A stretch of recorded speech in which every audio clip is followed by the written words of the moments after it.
আসসালামু আলাইকুম প্রিয় শিক্ষার্থীরা, আশা করি তোমরা সকলেই ভালো আছো। আজকে আমরা গুণগত রসায়ন অধ্যায়ের লেকচার 1-এ পরমাণু ও এর মূল কণিকা সম্বন্ধে জানবো। দেখো, তাহলে সর্বপ্রথম আমরা জেনে আসি পরমাণু কি। যদি তোমাকে প্রশ্ন করা হয় পরমাণু কি, তাহলে কিন্তু তুমি অনেকভাবে উত্তর দিতে পারো। অনেকে বলে যে পরমাণু হচ্ছে মৌলিক পদার্থের ক্ষুদ্রতম কণা, অনেকে বলে পদার্থের ক্ষুদ্রতম কণা, অনেকে আবার বলে যে পরমাণু হচ্ছে অণুর ক্ষুদ্রতম কণা। আচ্ছা, তাহলে আমরা সংজ্ঞার সময় মূলত কোনটা ব্যবহার করব? তাহলে দেখো, সাধারণত আমাদের বস্তুগুলোকে আমরা কয়েক ভাগে ভাগ করেছি।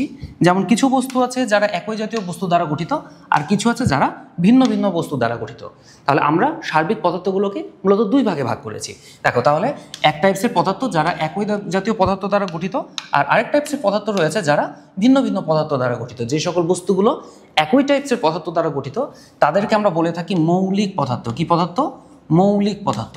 আচ্ছা, মৌলিক শব্দের অর্থ হলো একক বা একই জাতীয়। তাহলে মৌলিক পদার্থের সংজ্ঞা আমরা কিভাবে দিতে পারি?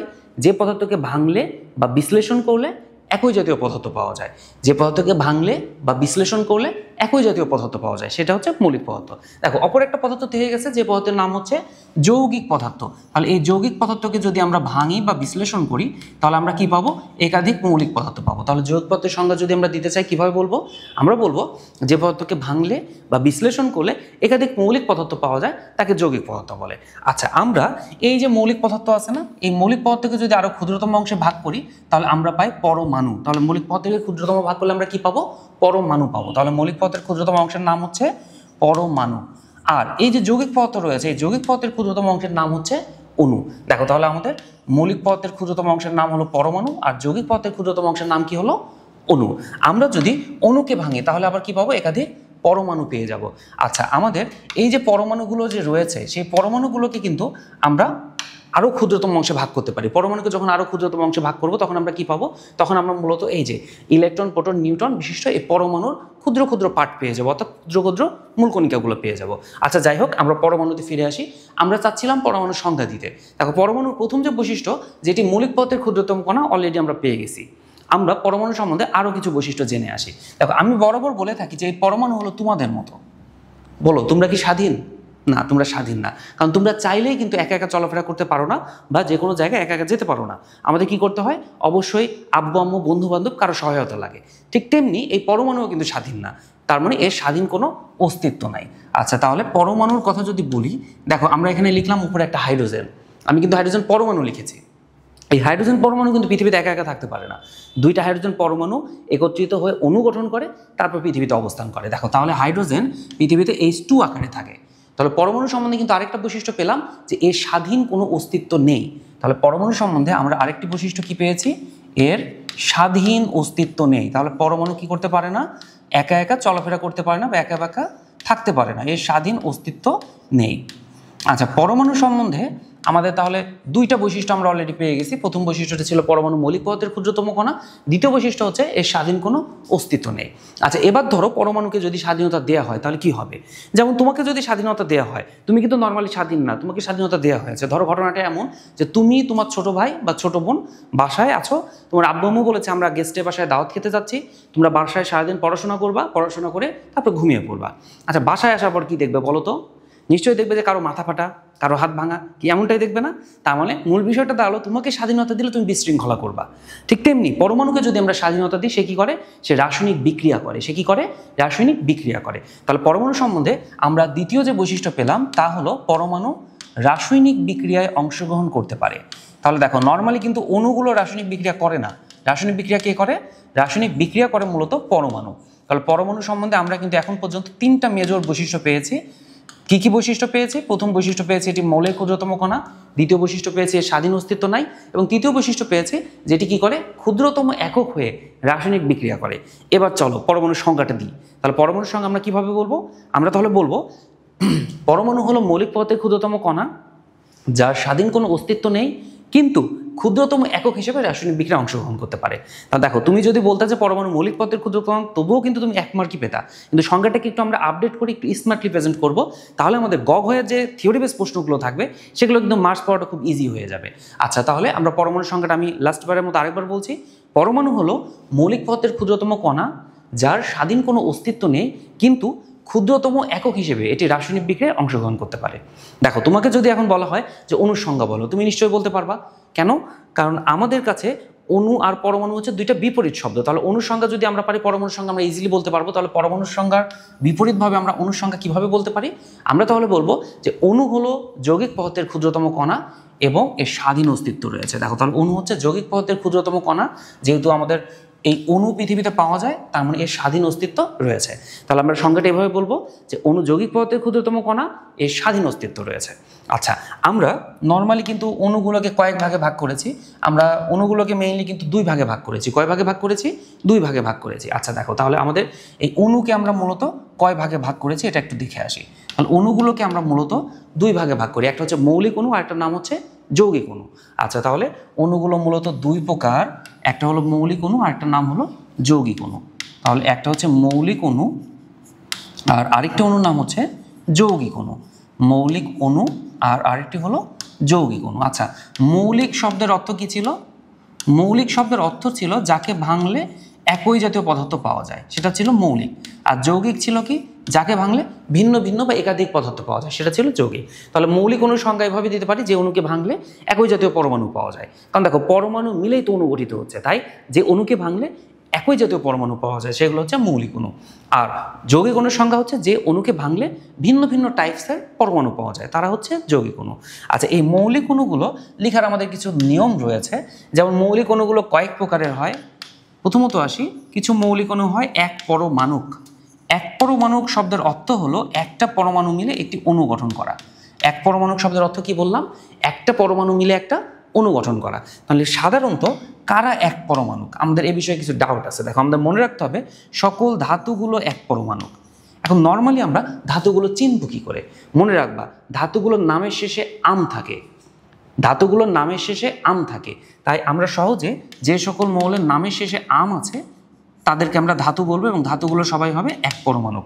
এখন কথা হলো, এখানে কিন্তু ল্যাটিন নাম আমাদের চিন্তা করতে হবে অথবা ইংরেজি নাম চিন্তা করতে হবে। যাদের ক্ষেত্রে আমাদের এই সংকেতের ক্ষেত্রে যাদের ক্ষেত্রে প্রতীকের ক্ষেত্রে ল্যাটিন নাম ব্যবহৃত হয়েছে তাদের কিন্তু ল্যাটিন নাম হিসেবে চিন্তা করতে হবে। যেমন দেখো, ন্যাট্রিয়াম, এখানে কিন্তু Na তার কিন্তু সংক্ষিপ্ত রূপ। আচ্ছা, তাহলে এরা হচ্ছে এক পরমাণু। এছাড়া নিষ্ক্রিয় গ্যাসগুলো কিন্তু আমার এক পরমাণু। নিষ্ক্রিয় গ্যাসগুলো কারা? নিষ্ক্রিয় গ্যাস হচ্ছে গ্রুপ 18। তাহলে নিষ্ক্রিয় গ্যাস হলো গ্রুপ 18, এরা হচ্ছে আমাদের এক পরমাণু। তাহলে এক পরমাণু কারা পেয়েছি? এক পরমাণু পেয়েছি ধাতুগুলোকে, পাশাপাশি পেয়েছি গ্রুপ 18 নিষ্ক্রিয় গ্যাসগুলোকে। আচ্ছা, তাহলে আমরা দুই একটা উদাহরণ দেখে আসি। দেখো, যেমন আমাদের ন্যাট্রিয়াম, ক্যালিয়াম, ফেরাম, তারপরে এদিকে হিলিয়াম, নিয়ন, আর্গন ইত্যাদি ইত্যাদি সবগুলো হচ্ছে এক পরমাণু। তার মানে এর একটা পরমাণু মিলেই অণু গঠন করেছিল। আচ্ছা, আমাদের কিছু অণু রয়েছে যারা দ্বিপরমাণুক অণু গঠন করে। দ্বিপরমাণুক শব্দের অর্থ কি? দুইটা পরমাণু মিলে অণু গঠন করা। তাহলে দ্বিপরমাণুক শব্দের অর্থ হচ্ছে দুইটা পরমাণু মিলে অণু গঠন করা। আচ্ছা, তাহলে আমরা দেখে আসি কারা দ্বিপরমাণুক।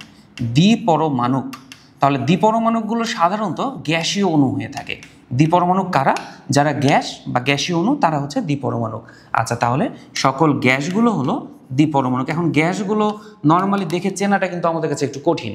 আমরা কিভাবে মনে রাখবো? আমরা মনে রাখবো যে সকল মৌলের নামের শেষে জেন শব্দ যোগ থাকে তারা সাধারণত গ্যাসীয় হয়। সাধারণত গ্যাসীয় হয়। যেমন ধরো হাইড্রোজেন, নাইট্রোজেন, অক্সিজেন। এখন তোমাদের অনেকের প্রশ্ন আসছে যে ফ্লোরিন, ক্লোরিন এটা তো গ্যাসীয়, কিন্তু নামের শেষে তো জেন নাই। দেখো, ওদের গ্রুপের নামের শেষে কিন্তু জেন আছে, ওরা হচ্ছে হ্যালোজেন। তাহলে যে সকল মৌলের নামের শেষে জেন শব্দ যোগ থাকে তারা সাধারণত হয় গ্যাসীয়। ঠিক আছে, তাহলে উদাহরণ হিসেবে আমি কি কি দেখতে পারি?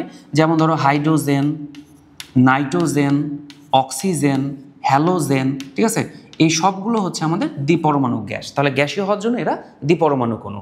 আর কিছু অণু রয়েছে যারা বহু পরমাণুক, অর্থাৎ অনেকগুলো পরমাণু মিলে ওরা অণু গঠন করে থাকে। আচ্ছা, তাহলে আমরা আরেক ধরনের অণু পেয়েছি, এরা হচ্ছে বহু পরমাণুক।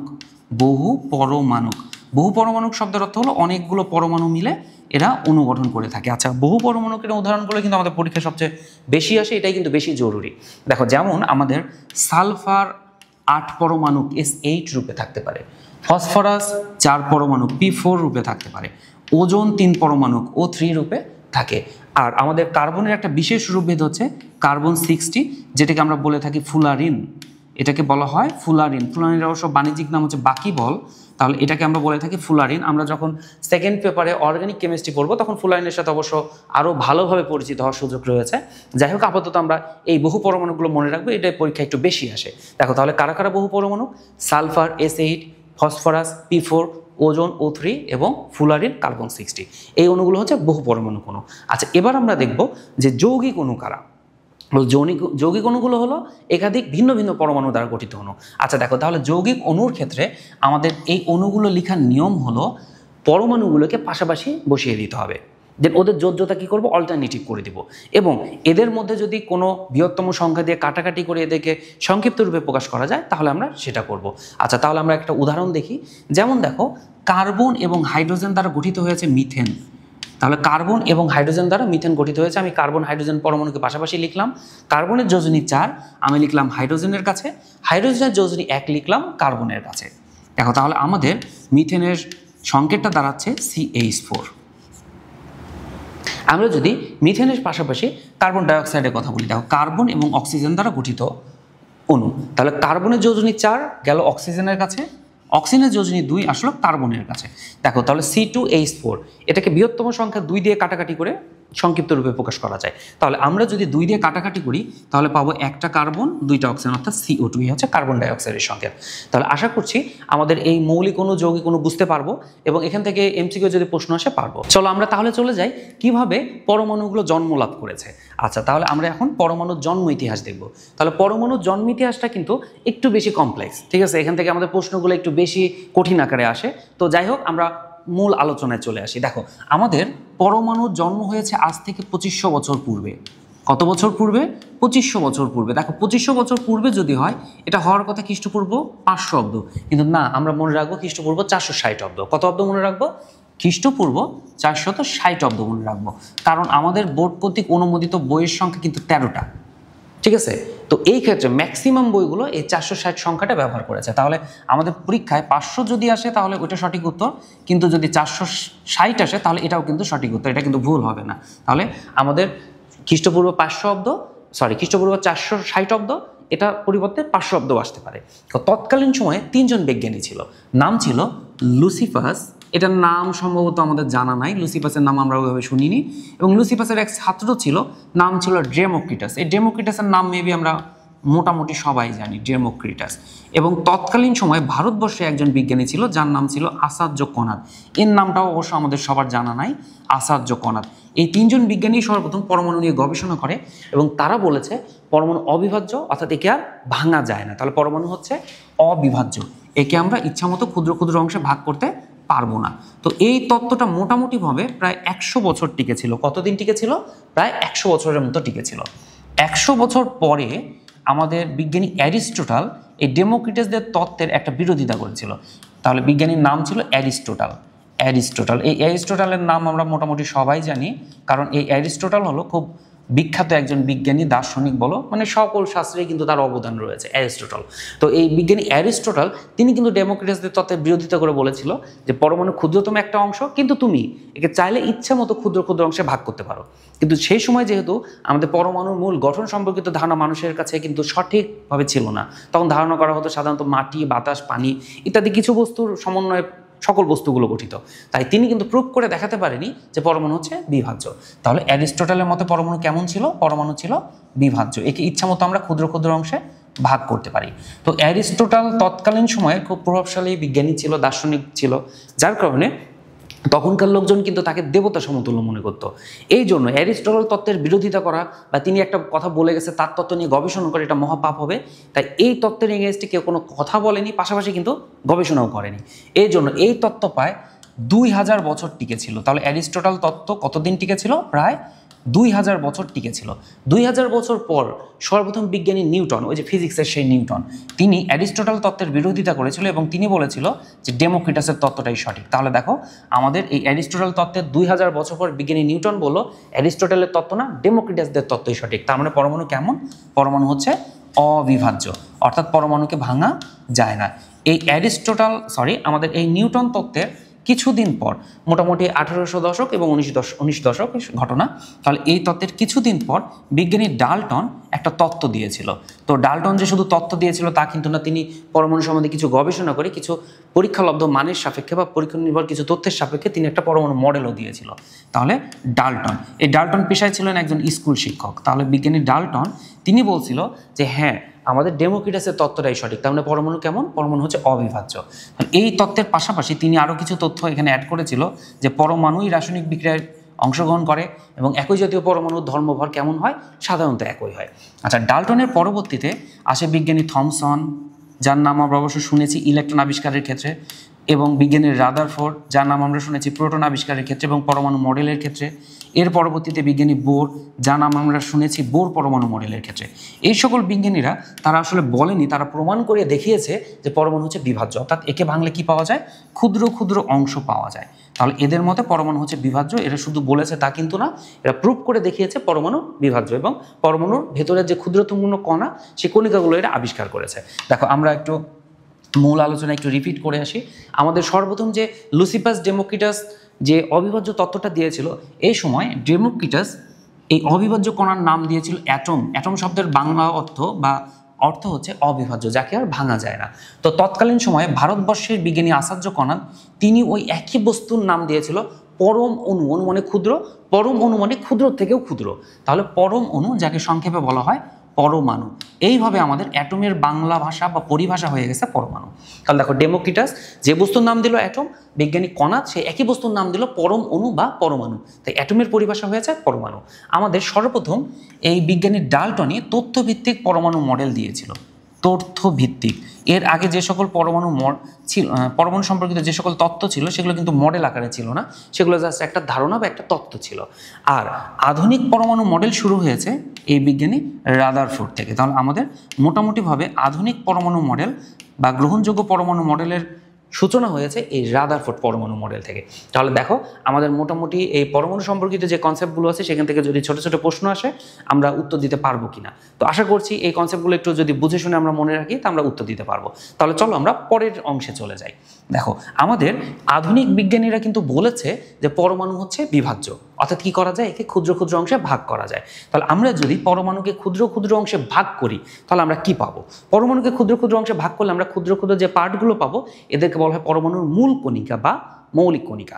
আমি আবার বলছি, পরমাণুর মূল কণিকা বা মৌলিক কণিকা। তাহলে পরমাণুর মূল কণিকা বা মৌলিক কণিকা কাকে বলে?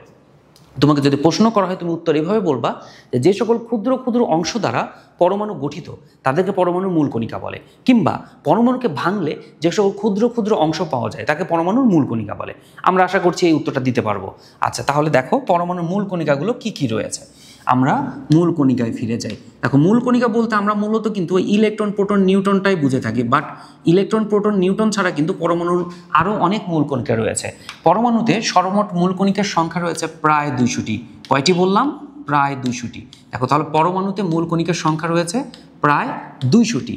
এই 200টি মূল কণিকাকে আমরা মূলত 3 ভাগে ভাগ করেছি। কয় ভাগে ভাগ করেছি?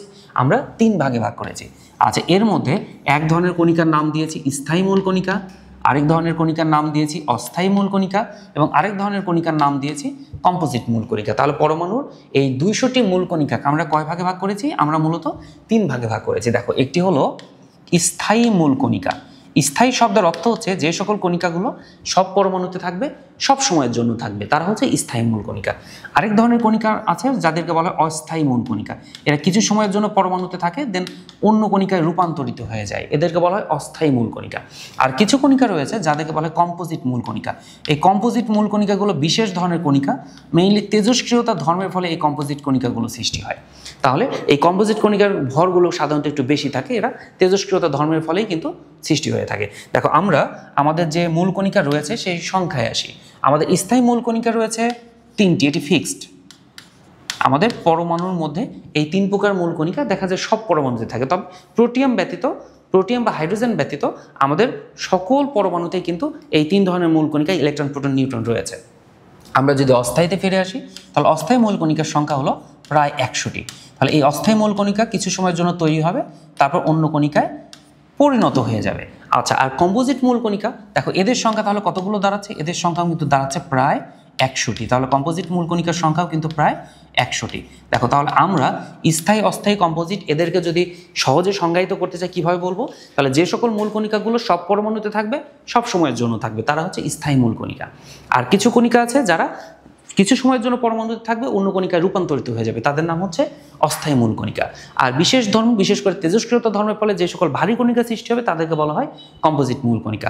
বিষয়টা অনেকটা এরকম যে আমরা দেখো যারা জন্মসূত্রে রাজশাহীবাসী তারা হচ্ছে সবসময় রাজশাহীতেই অবস্থান করি, তাহলে আমরা কিন্তু স্থায়ী মূল কণিকার মতো।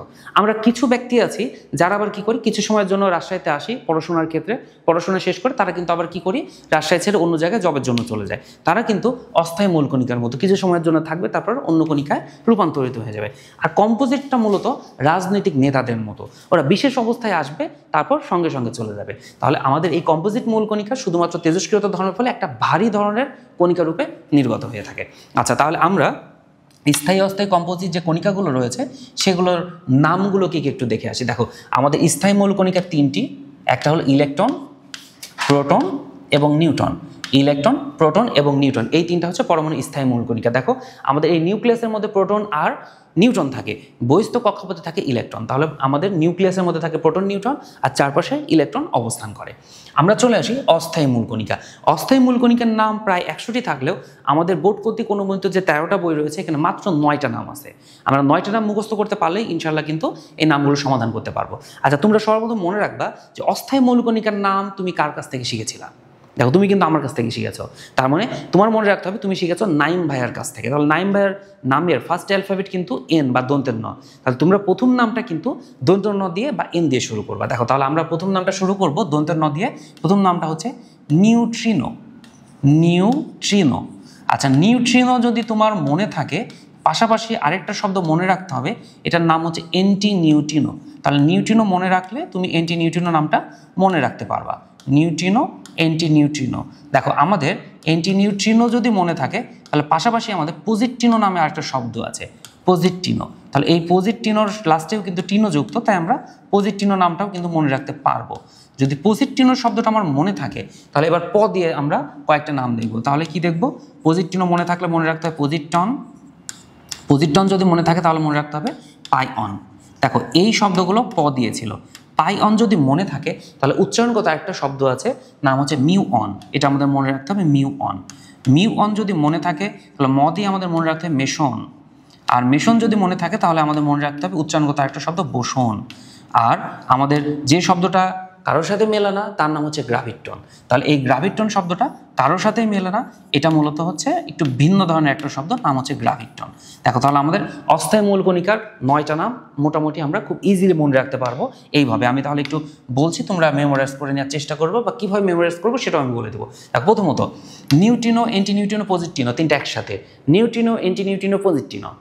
পজিট্রিনো, পজিট্রন, পাইঅন, এই তিনটা আবার একসাথে। আমি কিন্তু পজিট্রিনোকে দুইবার বলছি, একবার নিউট্রিনো, অ্যান্টি নিউট্রিনো, পজিট্রিনোর সাথে। পজিট্রিনো বলার পরে অটোমেটিক কিন্তু তোমার মনে হয়ে যাবে পজিট্রিনো, পজিট্রন, পাইঅন। পাইঅন, মিউঅন। মিউঅন, মেশন। মেশন, বোসন, লাস্টে গ্রাভিটন। দেখো আমি আরেকবার বলি, নিউট্রিনো, অ্যান্টি নিউট্রিনো, পজিট্রিনো। পজিট্রিনো বলার পরে তুমি কিন্তু চলে যাবে পজিট্রিনো, পজিট্রন, পাইঅনে। পাইঅন মনে পড়লে মনে পড়বে মিউঅন, উচ্চারণগত সাদৃশ্যতা। মিউঅন মনে পড়লে অ্যালফাবেটিক সাদৃশ্যতায় মেশন। মেশন মনে পড়লে উচ্চারণগত সাদৃশ্যতায় বোসন, এবং লাস্টে খাপছাড়া শব্দ গ্রাভিটন। তাহলে আশা করছি আমরা অস্থায়ী মূল কণিকার যে নামগুলো রয়েছে ইনশাল্লাহ আমরা মনে রাখতে পারবো। এবার আমরা ফিরে যাই কম্পোজিট মূল কণিকায়। দেখো কম্পোজিট মূল কণিকার সংখ্যা এখানে প্রায় 100টি থাকলেও আমাদের সুবিধা হলো এখানে মাত্র আমাদের 3টা নাম মনে রাখতে হবে। আচ্ছা কি কি নাম দেখো, তাহলে প্রথম নামটা হচ্ছে ডিউটেরন। ডিউটেরন, এই ডিউটেরনটা মূলত আমাদের ডিউটেরিয়াম থেকে কিন্তু আসছে, ঠিক আছে। ডিউটেরিয়াম যেটা আমাদের হাইড্রোজেনের একটা বিশেষ আইসোটোপ, ভারী পানিতে যে ডিউটেরিয়াম রয়েছে সেই ডিউটেরিয়াম। আচ্ছা আরেকটা হলো নিউটেরন। এই নিউটেরনটা খুব রিসেন্টলি আবিষ্কৃত একটা ভারী মূল কণিকা। আর আরেকটি হচ্ছে আলফা।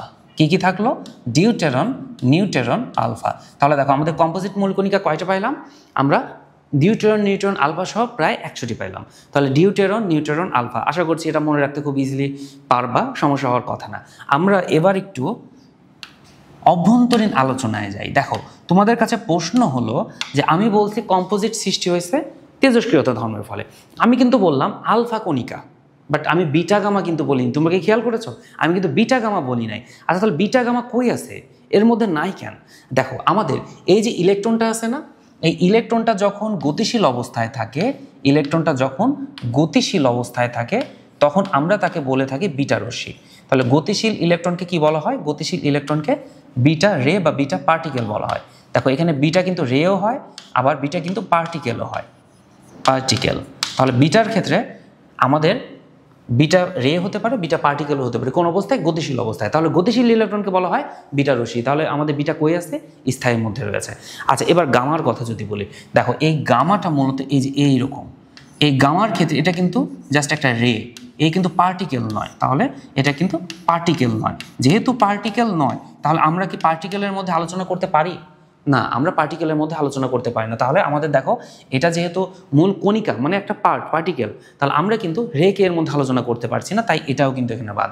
আমি আরেকবার বলছি, দেখো আলফা কণা হচ্ছে হিলিয়াম নিউক্লিয়াস, এটি আছে কম্পোজিটের মধ্যে, বিটা রশ্মি রয়েছে স্থায়ীর মধ্যে, আর আমাদের গামা রয়েছে কোথায়? গামাটা যেহেতু একটা ওয়েভলেন্থ রে, তার মানে এ আমাদের এইখানে কোথাও নাই, সে শুধুমাত্র পার্টিকেল মধ্যে না থেকে সে ওয়েভলেন্থের মধ্যে চলে গেছে। ঠিক আছে? আচ্ছা দেখো আমাদের এই যে অস্থায়ী যে মূলকণিকা রয়েছে, অস্থায়ী মূলকণিকার মধ্যে এই যে পজিট্রন আছে না, এই পজিট্রনটা ইলেকট্রনের সমচার্জ বিশিষ্ট, সমভর বিশিষ্ট, শুধু চার্জের প্রকৃতি উল্টা, তাই একে আমরা বলে থাকি ধনাত্মক চার্জের ইলেকট্রন। পজিট্রনকে তাহলে কি বলা হয়? ধনাত্মক চার্জের ইলেকট্রন বলা হয়। তোমরা মনে রাখবা এই পজিট্রনের ভর ইলেকট্রনের ভরের সমান, এর চার্জ ইলেকট্রনের চার্জের সমান, তবে পজিটিভ, তাই একে বলা হয় ধনাত্মক চার্জের ইলেকট্রন। অনেক ক্ষেত্রে কিন্তু আমরা এটাকে এন্টি ইলেকট্রন বলে থাকি। আচ্ছা আমাদের এই যে তোমার মেসন কণা আছে না, মেসন, এই মেসনটা মূলত দেখো আমাদের এই প্রোটন এবং নিউট্রনের পারস্পরিক রূপান্তরের সময় সৃষ্টি হয়। তাহলে মেসন কণিকা কখন সৃষ্টি হয়? প্রোটন নিউট্রন যখন পারস্পরিক রূপান্তর হয় তখন আমাদের এই মেসন কণিকাগুলো সৃষ্টি হয়ে থাকে। আচ্ছা আমাদের এবার চলে আসি ফিজিক্সের ভাষায়, আমাদের এই মূল কণিকাগুলো মূলত কিন্তু দুই প্রকার। দেখো ফিজিক্সের ভাষায় মূল কণিকাকে আমরা কয় ভাগে ভাগ করি? মূলত দুই ভাগে ভাগ করি। কি কি? একটা হচ্ছে নিউক্লিয়াসের মধ্যে যারা থাকে, আর আরেকটা হলো নিউক্লিয়াসের বাইরে যারা থাকে। নিউক্লিয়াসের বাইরে যারা থাকে তার নাম ইলেকট্রন, আর নিউক্লিয়াসের মধ্যে যারা থাকে তার নাম হচ্ছে কোয়াক কণিকা। তাহলে নিউক্লিয়াসের ভিতরে যে সকল কণিকাগুলো থাকে সেই সকল কণিকাগুলোর নাম কি? সেই সকল কণিকাগুলোর নাম হচ্ছে কোয়াক কণিকা। তাহলে তোমাকে যদি বলা হয় যে প্রোটন নিউট্রন যে ক্ষুদ্রতম কণা দিয়ে গঠিত, সেই কণার নাম কি? কণার নাম হচ্ছে কোয়াক। তোমাকে যদি বলা হয় অস্থায়ী মূল কণিকাগুলো কোন কণিকা দ্বারা গঠিত, তাহলে উত্তর হচ্ছে কোয়াক। মনে থাকবে তো? আচ্ছা তাহলে আমাদের ইলেকট্রন ব্যতীত যতগুলো কণিকা রয়েছে সবগুলোকে আমরা কি বলে থাকি? কোয়াক কণিকা বলে থাকি। দেখো আমাদের নর্মালি এই কোয়াক কণিকাগুলোকে 6 ভাগে ভাগ করা হয়েছে। কি কি ভাগে ভাগ করা হয়েছে? Up down. তাহলে এই আপ ডাউনটা মূলত আমাদের স্থায়ী মূল কণিকা, স্থায়ী কোয়াক কণিকা, আর আপ ডাউন, আর রয়েছে চার্ম, স্ট্রং, টপ, বটম, এই চারটা মূলত অস্থায়ী হিসেবে থেকে থাকে। তাহলে কোয়াক কণিকা কয় প্রকার হলো? 6 প্রকার হলো। স্থায়ী হচ্ছে আপ ডাউন, আর অস্থায়ী হিসেবে থাকবে চার্ম, স্ট্রং, টপ, বটম। তাহলে এই 6 প্রকারের কম্পোজিট কণিকা কোয়াক কণিকা রয়েছে। তোমরা মনে রাখবা অভিকর্ষ বল ছাড়া প্রত্যেক মৌলিক বলের কিন্তু নিজস্ব বাহক আছে, এবং এটার নাম হচ্ছে বোসন।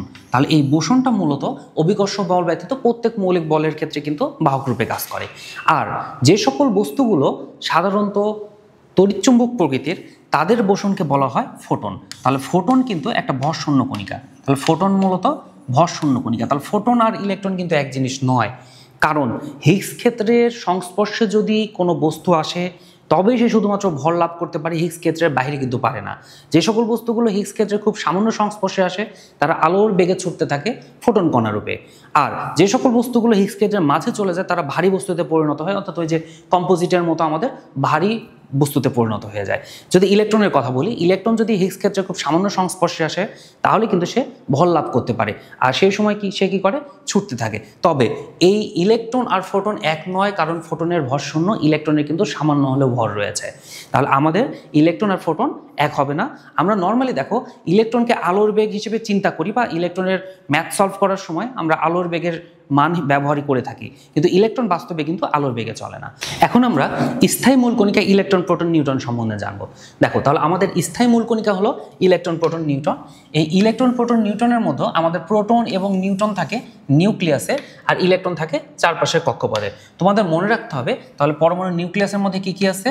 প্রোটন আর নিউট্রন রয়েছে, আর বহিস্থ কক্ষে কি রয়েছে? বহিস্থ কক্ষে রয়েছে আমাদের ইলেকট্রন। দেখো আমাদের এই যে প্রোটন আর নিউট্রন আর ইলেকট্রন এদের সঠিক অবস্থান কোথায় এটা আমাদের মনে রাখতে হবে। আচ্ছা, আমরা এবার আসি, এই যে নিউক্লিয়াস রয়েছে, এই নিউক্লিয়াসের ব্যাসার্ধ সাধারণত 10⁻14 থেকে 10⁻15 মিটার রেঞ্জের। আচ্ছা দেখো, আমি কিন্তু বলছি রেঞ্জের, তার অর্থ হচ্ছে আমাদের প্রত্যেক পরমাণুর জন্য যেহেতু এই মানগুলো চেঞ্জ হবে, তাই সামনে 1 গুণ 2 গুণ 3 গুণ এমন যে কোনো সংখ্যা গুণ হতে পারে। অর্থাৎ আমাদের সামনে 1 2 3 থাকবে, কিন্তু আমাদের রেঞ্জটা ঠিক থাকবে। যদি আমরা পরমাণুর ব্যাসার্ধ বলি, পরমাণুর ব্যাসার্ধ মোটামুটি 10⁻10 মিটার রেঞ্জের। তাহলে এই ক্ষেত্রেও কিন্তু পরমাণু ভেদে আমাদের সামনে 1 2 3 এরকম যে কোনো সংখ্যা গুণ হবে। আচ্ছা, আমরা ইলেকট্রন, প্রোটন, নিউট্রন এদের বর্ণনায় ফিরে যাই। দেখো, আমাদের সবচেয়ে কম ভরের যে কণিকা রয়েছে সেই কণিকা হচ্ছে আমাদের ইলেকট্রন। এই ইলেকট্রনটা আবিষ্কার হয়েছে 1897 সালে। 1897 সালে বিজ্ঞানীর নাম ছিল জে থমসন। নাম কি বলছি? জে থমসন এই ইলেকট্রনটা আবিষ্কার করেছে। থমসন এই থমসন যখন ইলেকট্রন আবিষ্কার করে তখন তিনি ক্যাথোড রশ্মি পরীক্ষার মাধ্যমে এটা আবিষ্কার করেছে। তাহলে পরীক্ষাটার নাম ছিল cathode ray experiment. Cathode ray এক্সপেরিমেন্টের মাধ্যমে ইলেকট্রনটা আবিষ্কার করা হয়েছে। তোমরা মনে রাখবা, এই ক্যাথোড রে মূলত ঋণাত্মক চার্জের রশ্মি। তাহলে ক্যাথোড রেটা কেমন চার্জের রশ্মি? এটা মূলত ঋণাত্মক চার্জের রশ্মি। আমাদের ইলেকট্রন নামকরণটা করেছে বিজ্ঞানী স্টোনি। তাহলে বিজ্ঞানীর নাম কি ছিল? বিজ্ঞানীর নাম ছিল বিজ্ঞানী স্টোনি। তিনি আসলে মূলত ইলেকট্রনের নামকরণ করেছে, ইলেকট্রনের নাম তিনি দিয়েছে। দেখো, এই ক্ষেত্রে কিন্তু আমাদের কিছু ডাউট রয়েছে। কিছু কিছু লেখক বলেছে ইলেকট্রনের আবিষ্কারক হচ্ছে স্টোনি, কিন্তু না, ইলেকট্রনের বাস্তব আবিষ্কারক কিন্তু স্টোনি না। ইলেকট্রনের আবিষ্কারক মূলত কে? J Thomson. আচ্ছা, জে থমসন। তাহলে এই জে থমসন ইলেকট্রন আবিষ্কার করলেও নাম দিয়েছে বিজ্ঞানী স্টোনি। আচ্ছা, আমাদের এই দুইটা অপশনই যদি একসাথে থাকে তাহলে সঠিক উত্তর কিন্তু থমসন। তবে যদি থমসন না থাকে তাহলে সঠিক উত্তর কিন্তু আমরা স্টোনি দিব। ঠিক আছে? তো এবার আসি, ইলেকট্রনের ভর কত? ইলেকট্রনের ভর 9.11 10⁻31 কেজি। আর এর চার্জ অত্যন্ত নগণ্য, তবে এর চার্জ হচ্ছে -1.6 10⁻90 কুলাম। এর চার্জটা নগণ্য হলেও এটা পরিমাপযোগ্য, কিন্তু ভরটা নগণ্য হলেও পরিমাপযোগ্য না। তাই আমরা এই ভরটাকে আপেক্ষিকভাবে শূন্য ভর বলে থাকি এবং এর চার্জটাকে ঋণাত্মক চার্জের একক হিসেবে -1 ধরে থাকি। তাহলে দেখো, আমি ইলেকট্রনের ক্ষেত্রে এর ভরটা অত্যন্ত নগণ্য, তাই আমরা শূন্য ভর ধরেছি। আর এর চার্জটা কিন্তু -1.6 10⁻90 কুলাম, যেটাও অত্যন্ত নগণ্য মান, তাই আমরা একে ঋণাত্মক চার্জের একক -1 ধরেছি। আচ্ছা, আমরা তাহলে মোটামুটি ইলেকট্রন সম্বন্ধে জানলাম। এবার আমরা ফিরে আসি প্রোটনের ক্ষেত্রে। দেখো, এই প্রোটনটা আবিষ্কার করেছে বিজ্ঞানী রাদারফোর্ড। প্রোটন আবিষ্কার করেছে কে? বিজ্ঞানী রাদারফোর্ড। এটা ছিল 1919 সালের ঘটনা। দেখো, বিজ্ঞানী রাদারফোর্ডের সাথে 1911 সাল কিন্তু সম্পর্কিত। 1911 সালে এই বিজ্ঞানী রাদারফোর্ড পরমাণু মডেল দিয়েছিল। যে পরমাণু মডেল দেওয়ার সময় তিনি আলফা কণা বিচ্ছুরণ পরীক্ষার মাধ্যমে পরমাণুর নিউক্লিয়াস আবিষ্কার করেছিল। 1911 সালে তিনি আবিষ্কার করেছে নিউক্লিয়াস। 19 সালে তিনি নিউক্লিয়াসের ভেতরে প্রোটন আবিষ্কার করেছে। এই প্রোটনটা আবিষ্কার করেছে ক্যানাল রশ্মি পরীক্ষার মাধ্যমে। তাহলে প্রোটনটা আবিষ্কার হয়েছে কার মাধ্যমে? ক্যানাল রশ্মি পরীক্ষার মাধ্যমে। এই ক্যানাল রেটা মূলত আমাদের ধনাত্মক চার্জ বিশিষ্ট একটা রে। তাহলে তোমরা মনে রাখবা, ক্যাথোড রশ্মি হচ্ছে ঋণাত্মক চার্জের রশ্মি আর ক্যানাল রশ্মি হচ্ছে ধনাত্মক চার্জের রশ্মি। দেখো, আমাদের এই ক্যানাল রেটা আবিষ্কার করেছিল গোল্ড স্টোন নামক একজন বিজ্ঞানী। তাহলে তার নাম কি ছিল? Gold stone. এই গোল্ড স্টোন কিন্তু আমাদের ক্যানাল রে আবিষ্কার করেছে। যে ক্যানাল রে ব্যবহার করে বিজ্ঞানী রাদারফোর্ড প্রোটন আবিষ্কার করেছে। তাই কিছু কিছু লেখকের মতে প্রোটনের আবিষ্কারক হচ্ছে গোল্ড স্টোন। তাহলে আমরা সঠিকটা জানছি। তাহলে আমাদের সঠিকটা কি? সঠিকটা হচ্ছে আমাদের যদি দুইটাই অপশন থাকে আমরা উত্তর দেব রাদারফোর্ড, আর যদি রাদারফোর্ড না থাকে তাহলে আমরা উত্তর দিব গোল্ড স্টোন। তার কারণ গোল্ড স্টোন ক্যানাল রশ্মি আবিষ্কার করেছে, যে ক্যানাল রশ্মি ব্যবহার করে বিজ্ঞানী রাদারফোর্ড প্রোটন আবিষ্কার করেছে। দেখো, আমাদের এই প্রোটনের ভর 1.6725 10⁻27 কেজি এবং এর চার্জ ইলেকট্রনের চার্জের সমান, তবে ধনাত্মক, +1.6 10⁻90 কুলাম। আমাদের এই ভরটা অত্যন্ত নগণ্য, তবে পরিমাপ করা যায়। তাই আমরা এই ভরকে আপেক্ষিকভাবে 1 অ্যাটমিক মাস ইউনিট বলে থাকি। AMU সংক্ষেপে কি বলা হয়? AMU, atomic mass unit. তাহলে এই ভরটা অত্যন্ত নগণ্য কিন্তু পরিমাপ করা যায়, তাই আমরা সংক্ষেপে বলে থাকি 1 অ্যাটমিক মাস ইউনিট। আর এই চার্জটা অত্যন্ত নগণ্য কিন্তু পরিমাপ করা যায়, তাই আমরা একে ধনাত্মক চার্জের একক +1 ধরে থাকি। তাহলে আমরা আশা করছি প্রোটন সম্বন্ধে যে তথ্যগুলো আছে সেগুলো সঠিকভাবে বলতে পারবো। এবার আমরা চলে আসি আমাদের নিউটনে। দেখো, পরমাণুর চার্জ নিরপেক্ষ কণিকা হচ্ছে নিউটন। এটা আবিষ্কার হয়েছে 1932 সালে বিজ্ঞানী চ্যাডউইকের দ্বারা। নাম কি বললাম? বিজ্ঞানী চ্যাডউইক। বিজ্ঞানী চ্যাডউইক 1932 সালে এটা আবিষ্কার করেছে। তবে বিজ্ঞানী রাদারফোর্ড তিনি সর্বপ্রথম ধারণা করেছিল যে পরমাণুর মাঝে চার্জ নিরপেক্ষ বস্তু থাকবে। তাহলে তিনি কিন্তু আবিষ্কারক না, তিনি মূলত কি করেছে, কল্পনাকারী বা ধারণাকারী। তাহলে বিজ্ঞানী রাদারফোর্ড সর্বপ্রথম ধারণা করেছে যে পরমাণুর মাঝে চার্জ নিরপেক্ষ একটা বস্তুকণা থাকতে পারে। তবে 1930 সালের দিকে বেথ ও বুকার নামক দুইজন বিজ্ঞানী, নাম কি বলেছি দেখো, বেথ ও বুকার, তারা ছিল এই নিউটনের প্রকৃত আবিষ্কারক, কিন্তু তারা স্বীকৃতি পায়নি। তারা ছিল প্রকৃত আবিষ্কারক কিন্তু তারা স্বীকৃতি পায়নি। স্বীকৃতি পেয়েছে কে? স্বীকৃতি পেয়েছে বিজ্ঞানী চ্যাডউইক। দেখো তাহলে আমাদের এখানে কিন্তু অনেকগুলো তথ্য। যদি তোমাকে বলা হয় নিচের কোনটি নিউটনের আবিষ্কারক, উত্তর হচ্ছে চ্যাডউইক। এখানে কখনো রাদারফোর্ড আসবে না, কারণ সে কোনোদিন আবিষ্কার করেনি, সে শুধু কল্পনা করেছে। আর যদি চ্যাডউইক না থাকে তাহলে উত্তর হচ্ছে বেথ ও বুকার। দেখো এই নিউটনের ভর আমাদের প্রোটনের ভরের সমান, এই মান 1.675 10⁻⁻27 কেজি, এবং এর চার্জটা 0, চার্জ 0, নিউট্রাল, তাই একে বলা হয় নিউট্রন। মনে থাকবে তো নাকি? আচ্ছা দেখো এর ভরটাও কিন্তু আমাদের প্রোটনের ভরের সমান, তাই এটাকে 1 অ্যাটমিক মাস ইউনিট আমরা ধরে থাকি। তাহলে এই ছিল আমাদের ইলেকট্রন প্রোটন নিউটন সম্পর্কিত বর্ণনা। আমরা এই যে ইলেকট্রনটা আবিষ্কার হয়েছে না বিজ্ঞানী থমসনের দ্বারা, সেই বিজ্ঞানী থমসনের কাছে একটু ফিরে যায়। দেখো তাহলে বিজ্ঞানী থমসন যখন ইলেকট্রন আবিষ্কার করেছে তখন তিনি ইলেকট্রনের ভর এবং চার্জের একটা রেশিও বের করেছিল, অর্থাৎ E/m বের করেছিল, E/m বের করেছিল। আর E/m ব্যবহার করে তিনি মূলত ইলেকট্রনের ভর নির্ণয় করেছিল। কোন সূত্র ব্যবহার করে? তার সূত্রটা ছিল দেখো, ইলেকট্রনের ভর m সমান E/m। দেখো এখানে মূলত দুইটা এই কাটাকাটি যাওয়ার ফলে m সমান m আসে। তার মানে মূলত আমাদের E/m যদি জানা থাকে বা এই দুইটা রেশিও যদি জানা থাকে তাহলে আমরা এখান থেকে ভর নির্ণয় করতে পারি।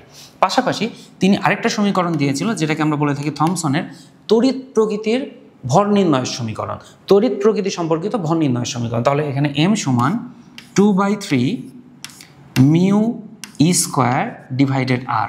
আমি দেখো আরেকবার বলছি, 2/3 মিউ E² ডিভাইডেড r। তাহলে এটাকে আমরা বলে থাকবো মিউ, ঠিক আছে? এটার নাম হচ্ছে মিউ। এই মিউটা মূলত হচ্ছে ভেদ্যতা। মিউ দ্বারা কি প্রকাশ পায়? ভেদ্যতা, মানে ভেদ করে যাওয়ার ক্ষমতা, ভেদ্যতা। আর ই হচ্ছে আমাদের চার্জ। দেখো তাহলে থমসনের ক্ষেত্রে আমরা কিন্তু দুইটা সমীকরণ এখানে পেয়েছি। তাহলে কি কি সমীকরণ পেয়েছি? প্রথম সমীকরণ পেয়েছি আমাদের m সমান E/E/m। দ্বিতীয় সমীকরণ পেয়েছি m সমান 2/3 মিউ E²/r। আচ্ছা আমাদের যদি পরীক্ষায় MCQ আসে নিচের কোনটি সঠিক সমীকরণ, তাহলে এই দুইটাও কিন্তু সঠিক সমীকরণ। বাস্তবে এই দুইটা সমীকরণে কিন্তু ভিত্তি নাই, কারণ দেখো দ্বিতীয় সমীকরণে বস্তুর ব্যাসার্ধ পরিবর্তন হওয়ার সাথে সাথে ভর পরিবর্তন হয়, এটা কিন্তু গ্রহণযোগ্য নয়। তাই আমাদের এই সমীকরণটা গ্রহণযোগ্য নয়, কিন্তু এই সমীকরণটা সঠিক। যদি আমাদের এমন হয় যে নিচের কোনটি সঠিক নিচের কোনটি সঠিক নয়, তাহলে কিন্তু এই সমীকরণে আমরা সঠিক বলতে পারি। আচ্ছা তাহলে এবার আমরা আমাদের যতটুকু আলোচনা হলো সেই রিলেটেড MCQ এ চলে যায়। দেখো তাহলে আমাদের এখানে MCQ এ যে সকল প্রশ্নগুলো রয়েছে আমি পড়ছি এবং এক্সপ্লেন করছি কি কেন এগুলোর উত্তর হলো। প্রথমত বলছে কোন মূল কণিকা খুবই অস্থায়ী। অস্থায়ী শব্দের অর্থ হচ্ছে আমাদের যে কণিকা কিছু সময়ের জন্য থাকবে তারপর অন্য কণিকায় রূপান্তরিত হয়ে যাবে। প্রথমত ইলেকট্রন এখানে হবে না, কারণ এটা স্থায়ী মূল কণিকা। আমাদের প্রোটন হবে না, কারণ এটা স্থায়ী মূল কণিকা। তাহলে আমাদের উত্তর হচ্ছে নিউটন হবে না, এটাও স্থায়ী মূল কণিকা। উত্তর হচ্ছে 4 নম্বরটা, অর্থাৎ পজিট্রন। তাহলে পজিট্রন অস্থায়ী মূল কণিকা।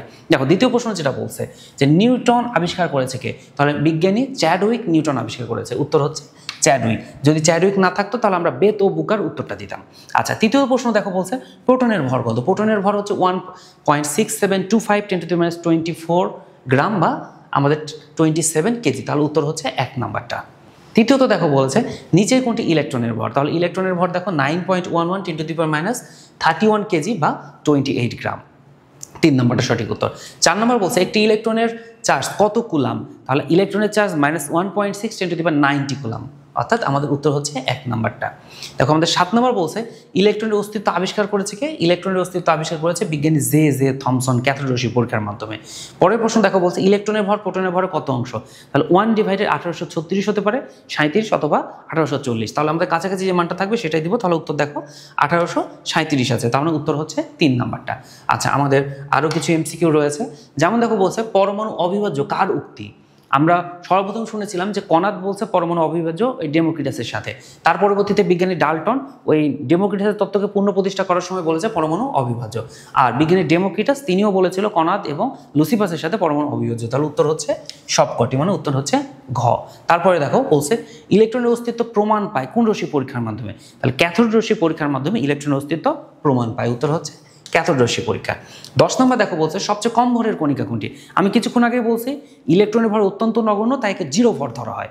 এই জন্য দেখো উত্তর হচ্ছে 0 ভর বিশিষ্ট ইলেকট্রন। দেখো প্রোটন, নিউট্রন এদের ভরকে কিন্তু আপেক্ষিকভাবে 1 অ্যাটমিক মাস ইউনিট ধরা হয়, তাহলে এই জন্য কিন্তু উত্তর হচ্ছে ইলেকট্রন।